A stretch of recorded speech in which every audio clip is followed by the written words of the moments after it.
Olá, gente amiga, boa noite. A alegria do Senhor é a nossa força. Que bom estarmos mais uma vez juntos para a glória de Deus, fazendo aquilo que é o propósito do Senhor. Que Deus te abençoe, que Deus te guarde, que Deus amplie a sua visão e que tudo vá bem para sua família. Se você é novo aqui no canal, se inscreva, dê essa moral pro pai, ative as notificações, deixe um comentário, pega o link e manda para mais pessoas aí, porque o nosso programa está muito abençoador nesta noite. Este é o programa Além do Culto com Marcos Elias e o nosso desejo, a nossa intenção aqui é ajudar você a potencializar aquilo que você já carrega. E se você ainda não está nesse ambiente de congregação, nesse ambiente da fé cristã, quer conhecer um pouco mais, o nosso desejo aqui é que Deus dê graça para que nós possamos te ajudar a conhecer a Cristo. Ok? Hoje nós vamos falar sobre um tema muito importante: ir à igreja é suficiente? E aí, para você que está entrando ao vivo conosco aí, nessa sexta-feira abençoada, se você está assistindo à noite aqui, nós estamos ao vivo, diretamente aqui de Andradina, dos nossos estúdios da Koinonia TV, né, GG? GG está aqui na produção, uma alegria tremenda podermos entregar esse conteúdo para você. E aí, na sua opinião, ir à igreja é suficiente? Coloca aqui nos comentários se sim ou se não, o porquê, e vai interagindo com a gente aqui. Eu tenho certeza que hoje a chapa vai esquentar muito. Em primeiro lugar, quero mandar um abraço super especial a todas as pessoas que participam conosco aqui do Além do Culto, todas as noites. Você que assiste aqui o reprise pelas manhãs, às 10 horas da manhã, nós estamos aqui também colocando esse programa para você. Você que maratonou desde o início do nosso canal novinho, né? Nosso canal aí nem chegou a um ano ainda, um canalzinho bebê recente, mas para a glória de Deus são milhares de visualizações e o conteúdo sendo muito abençoador para muitas pessoas. Já recebemos aqui muitos testemunhos daquilo que Deus fez através desse programa, não só do Além do Culto, mas também do Momento do Clamor, que vai ao ar todos os dias às 10 para meia-noite para abençoar a sua vida, e nós estamos muito felizes com tudo aquilo que Deus tem feito, e a minha gratidão a cada um de vocês que se uniu a gente nessa plataforma, que acreditou no nosso trabalho, que acredita no nosso trabalho, e principalmente a você que tem se dedicado ao estudo da Palavra de Deus através conosco aqui. Isso tem sido muito gratificante receber os seus testemunhos, tá bom? Então vamos lá. Ir à igreja é suficiente?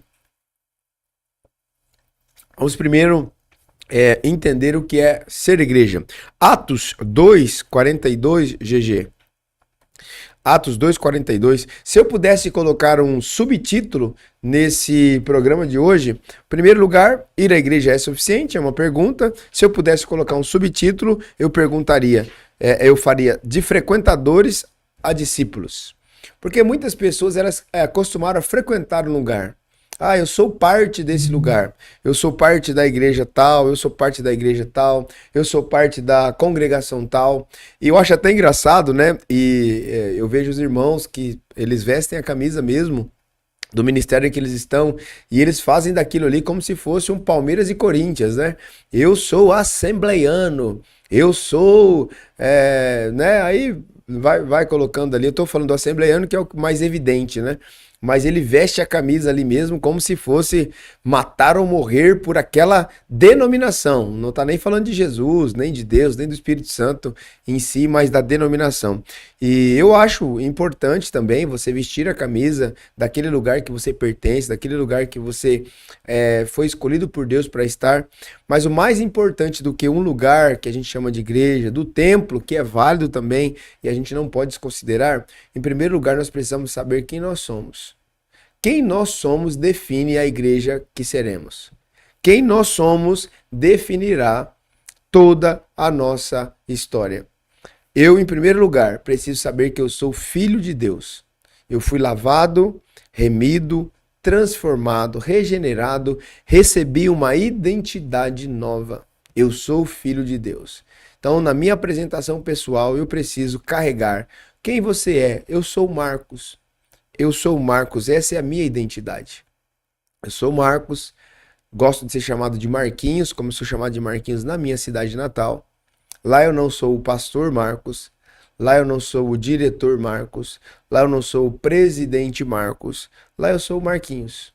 Essa é a minha identidade. Eu sou o Marcos, um filho de Deus, um pai por excelência, buscando a excelência na paternidade dos meus filhos. Tenho 3 filhos, lindos filhos, Luiz Antônio, Natanael e a princesinha Radassa.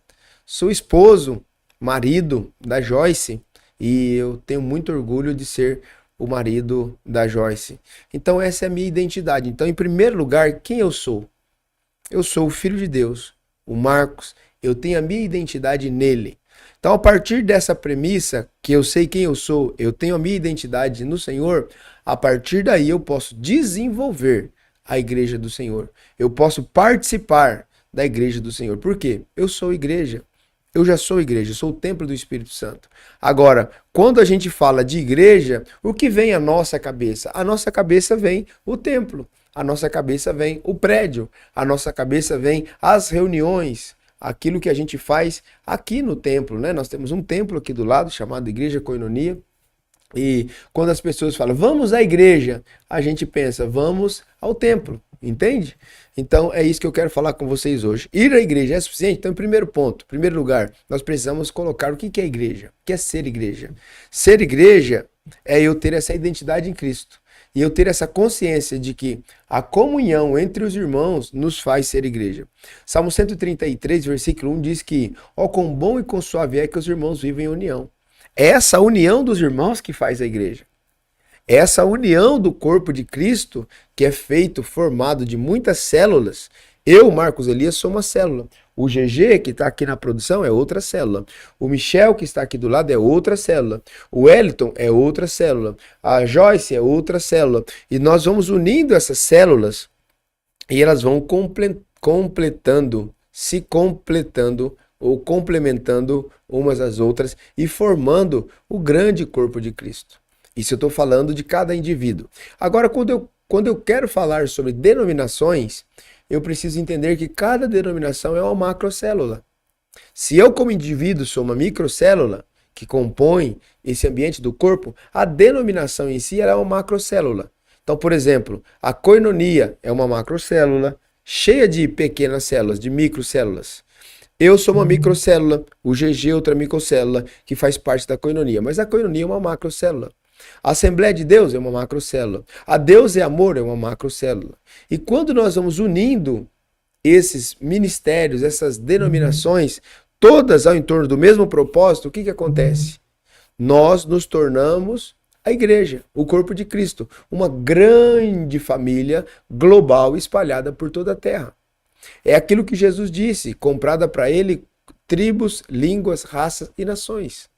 Ele morreu na cruz do Calvário por essa igreja que é formada de pessoas, micro-indivíduos, microcélulas e macrocélulas a partir dos relacionamentos que nós chamamos de denominações, ok? Então, ser igreja, em primeiro lugar, é o que faz a gente dar o primeiro passo rumo àquilo que nós vamos conversar hoje. Como eu disse aqui de um texto, vamos lá, Atos 2,42, vamos extrair algumas verdades bíblicas aqui desse texto para nossa aplicação pessoal.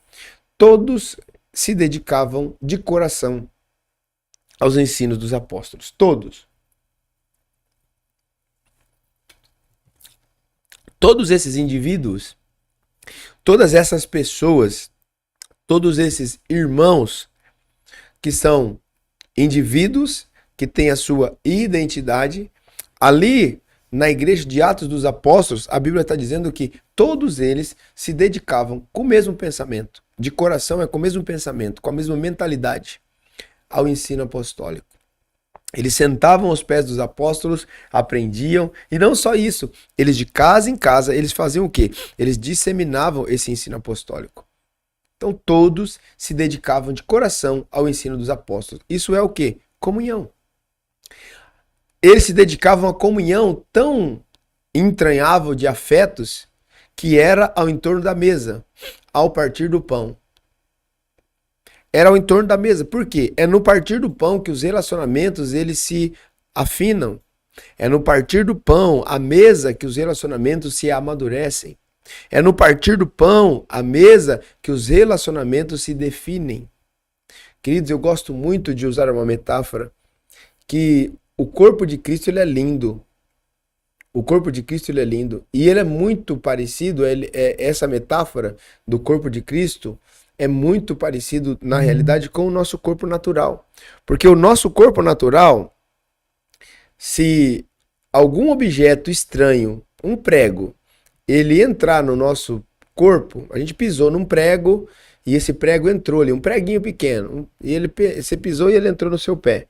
Se esse prego a gente não conseguiu tirá-lo, pode ter certeza, com uns dias ele vai inflamar naquele lugar, porque o corpo reconhece que ele é um objeto estranho ao corpo. E o próprio corpo expele aquele objeto estranho. E o corpo de Cristo é isso também. Se a gente não se relaciona com os nossos irmãos no corpo de Cristo, através da comunhão, através da mesa, através do partir do pão, através das orações, o próprio corpo ele vai nos expelindo. Por quê? Porque o corpo não identifica a gente como algo sendo do corpo. Então, qual que é a nossa busca? Em primeiro lugar, por conhecer a nossa identidade. Quem nós somos diante de Deus? Somos um filho. Você é uma filha de Deus. Então, essa é a sua condição. Muitas pessoas equivocadamente acham que validar as suas vidas, validar os seus ministérios, é aquilo que elas fazem para Deus.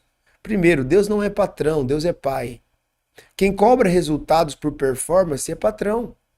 Porque ele te paga um salário e ele precisa que você corresponda com uma boa performance para que ele continue oferindo lucros, para que esses lucros dê a possibilidade dele continuar te pagando. Porque se você é um funcionário e você não tem uma boa performance, você não gera receita. Não gerando receita, o teu patrão não terá recurso. Ele não tendo recurso, ele vai te mandar embora.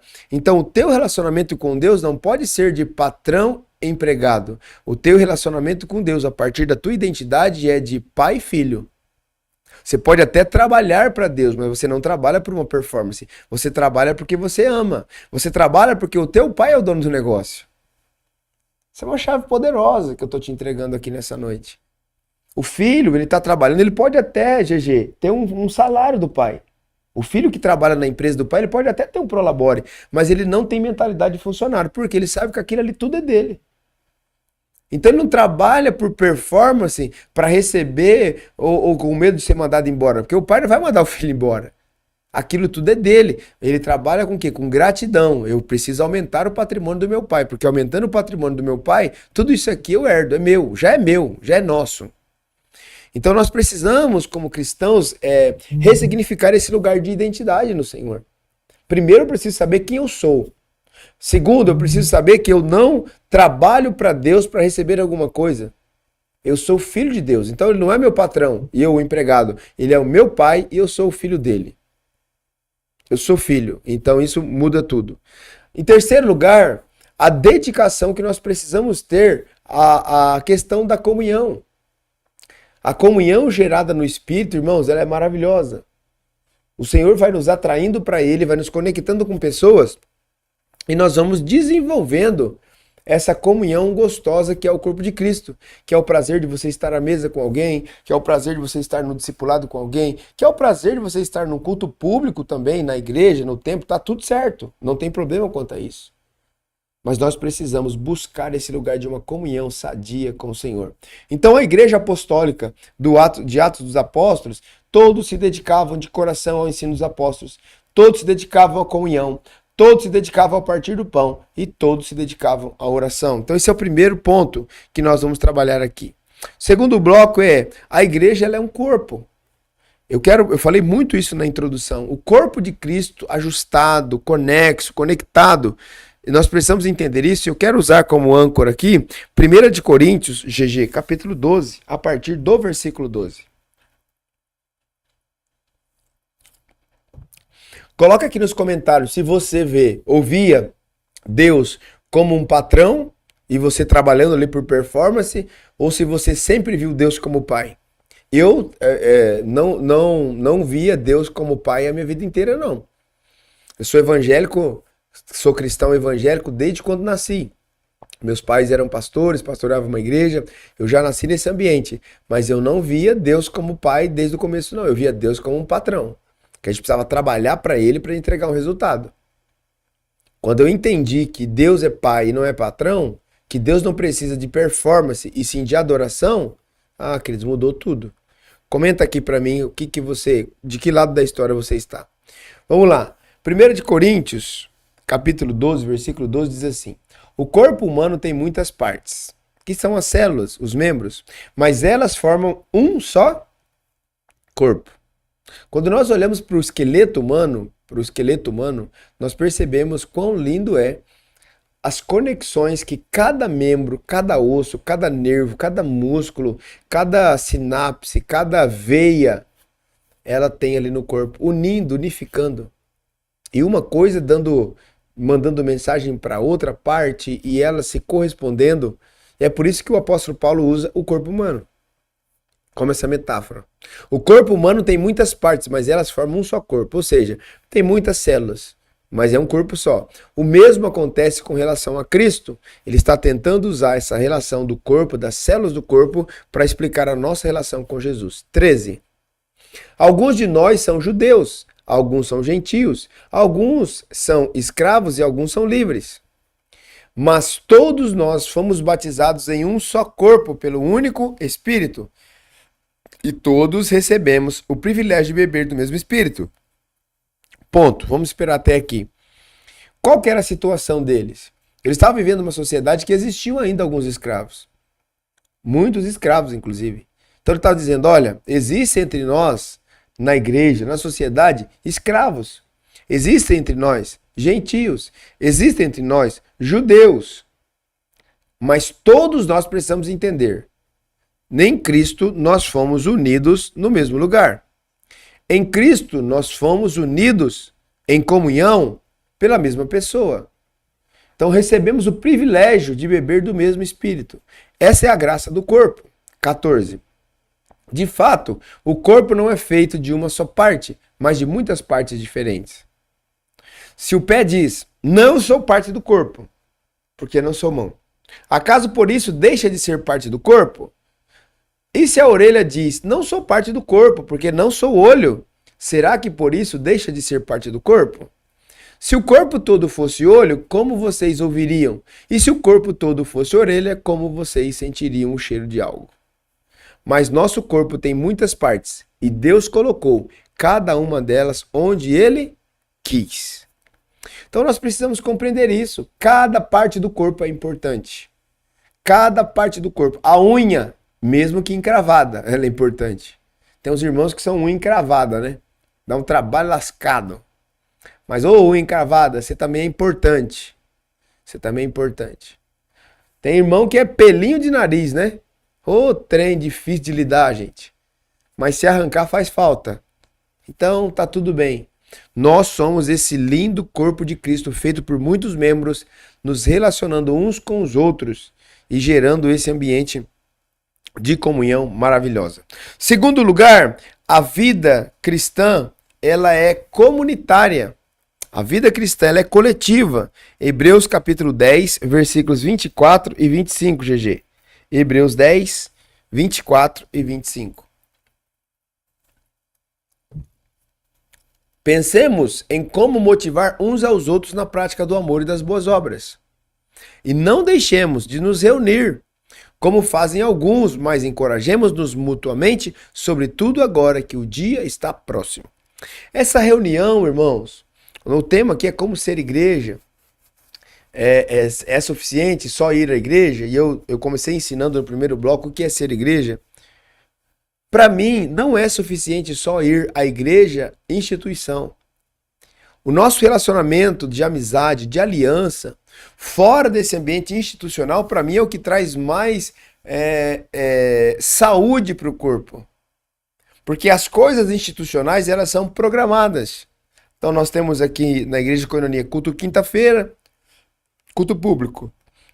Domingo de manhã, nós temos sábado à noite culto de jovens, nós temos uma programação. O que é uma programação? É algo programado, é algo formatado, é um encontro previsto, tem uma previsão do que vai acontecer. Agora, o ambiente fora disso, que a gente encontra numa padaria para tomar um café, que a gente senta à mesa de alguém para tomar um café, que a gente vai para uma chácara de recreação, lugar de recreação, para ter um tempo junto com outros irmãos, com famílias. Queridos, isso fortalece, isso traz saúde para o corpo. E eu tenho dito aqui no nosso programa, além do culto, que muito mais do que ter um púlpito evidente, nós precisamos ter uma mesa atraente. Nós precisamos ter uma mesa em casa, mesmo que seja simples, mas uma mesa que reúne os filhos, a esposa, o esposo, que reúne os irmãos, que reúne as pessoas em torno dessa mesa e eles partilham o pão, eles oram juntos, eles cantam louvores, eles dão salmos ao Senhor, eles contam testemunhos, eles dão risada. Queridos, irmãos, amigos, esses dias eu fui convidado para um aniversário lá em Três Lagoas de um pastor da nossa equipe de lá. Queridos do céu, mas como eu dei risada naquele dia. Tinha um pastor piadista lá, meu Deus do céu, como aquele irmão me fez ficar muito extasiado de alegria. Meu coração saltou de alegria ali naquele lugar. Um lugar que a gente pôde ser gente, que ninguém estava esperando o pastorzão, que ninguém estava esperando aquela postura ereta, aquela postura firme de um líder que está querendo conquistar uma cidade. Ali era o Marquinhos que estava presente, era o irmão fulano, a irmã ciclana, e a gente dando risada, a gente contando piada, e a gente leve, e Deus se manifestando. Então é isso, ali nós estávamos sendo igreja. Quando nós vamos fazer algumas ações sociais aqui na cidade, ali nós estamos sendo igreja. Quando a gente vai para a praça e a gente faz um culto público ali a gente é igreja. Quando a gente vai para o trabalho e a gente exerce com excelência o nosso trabalho, ali nós estamos sendo igreja. Então, ir à igreja no modelo de templo, de cultos públicos, só ir não é suficiente. Nós precisamos nos tornar a igreja de Cristo, a noiva verdadeira do Senhor, que é um corpo, que tem uma vida comunitária, uma vida coletiva, que tem disposição de servir os outros irmãos. Em terceiro lugar, existe um chamado para nós. O chamado para nos tornar igreja, o chamado para nos trazer para esse ambiente de igreja é ser um discípulo de Jesus. GG, Mateus capítulo 28, versículo 19 e 20. Coloca nos comentários se esse conteúdo faz sentido para você, se te abençoa. Fala alguma coisa aí, crente. Mateus 28, 19 e 20. Portanto, vão e façam discípulos de todas as nações. Queridos, isso é uma ordem de Jesus. Ó, eu estou liberando vocês, vão e façam discípulos. Ou seja, não é de toda a igreja coinonia, de todas as nações, batizando em nome do Pai, do Filho e do Espírito Santo. 20. Ensinem esses novos discípulos a obedecerem a todas as ordens que eu lhes dei. E lembre-se, eu estou sempre com vocês até o fim dos tempos. Então esse é um mandato cultural, essa é uma ordem, esse é um chamado global para a igreja de Cristo. Não é para a instituição, é para cada um de nós. Ensinem novos discípulos a obedecer todas as ordens que eu dei. Lucas 9, 23, GG, para a gente encerrar. Lucas 9, 23. Disse ele à multidão: se alguém quer ser meu seguidor, negue-se a si mesmo, tome diariamente a sua cruz e siga-me. Nesse ambiente de um chamado ao discipulado, nós vamos ter que entender, existe um ambiente de cruz. E não há lugar melhor que simboliza mais a cruz para um crente, para um cristão, do que a comunhão entre os irmãos. Porque na comunhão, queridos, cada um gosta de uma coisa, cada um gosta de um jeito, cada um gosta de uma cor.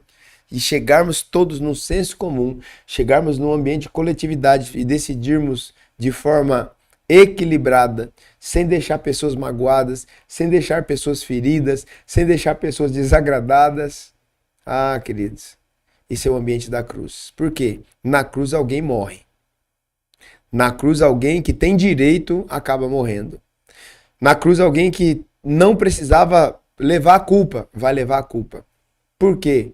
Porque esse é o modelo que Jesus Cristo deixou. Ele não tinha culpa e levou a culpa. Ele não tinha pecado e levou o pecado. O ambiente de cruz revela o nível de discipulado que nós temos. Espero que essa palavra hoje, mais breve, mais curta, possa ter falado do seu coração, que o Espírito Santo de Deus possa encher você de vida, de sabedoria, que você possa viver todos os dias na presença do Espírito Santo de Deus. Busque ler a palavra de Deus, busque conhecer a presença do Senhor, busque viver e ser igreja onde quer que você esteja, seja no salão de beleza, seja numa mesa de cirurgia, seja num ponto de ônibus, seja dirigindo um táxi, seja vendendo um carro, seja comprando mercadorias para uma empresa, seja igreja do Senhor onde quer que você esteja. Espero que essa palavra tenha falado do seu coração, que o Espírito Santo fale muito, muito, muito melhor na sua vida, em nome de Jesus. Que Deus te abençoe.